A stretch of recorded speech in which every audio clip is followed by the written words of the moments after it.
आपण अनेकदा त्यांच्याकडे वेगळ्या नजरेने पाहतो, पण आज श्रीरामपूरच्या वारीत आम्ही जे पाहिलं त्याने मन भरून आलं.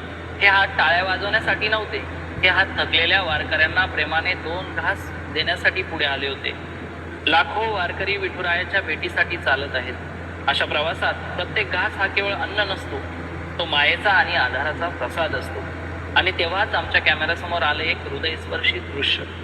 ज्यांच्याकडे समाज अनेकदा तिरस्काराने पाहतो, तोच तृतीयपंथी समुदाय कोणताही गाजावाजा न करता वारकऱ्यांची सेवा करत होता.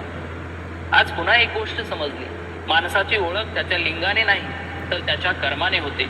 वारी शिकवते, इथे जात नाही, धर्म नाही, भेद नाही, इथे फक्त माऊली असते.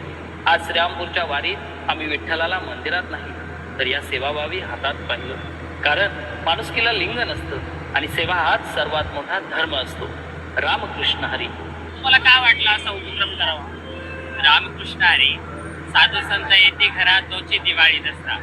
आज हा वैष्णवांचा मेळा भगवंताच्या भेटीसाठी पंढरपूरकडे निघालाय आणि ह्या वारकऱ्यांमध्येच आम्ही आमचा भगवंत शोधतोय.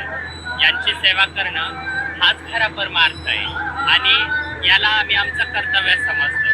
गेल्या 4 ते 5 वर्षापासून श्रीरामपूरमध्ये ही परंपरा चालत आली. आमच्या गुरूंकडनं आता आमचे गुरु आणि आम्ही सगळे मिळून ही सेवा करतोय. हे कार्य करताना खरंच खूप आनंद होतोय. आध्यात्मिक कार्य करतोय आणि सेवा करतोय वारकऱ्यांची. यातच आमचा परमार्थ आहे. रामकृष्ण.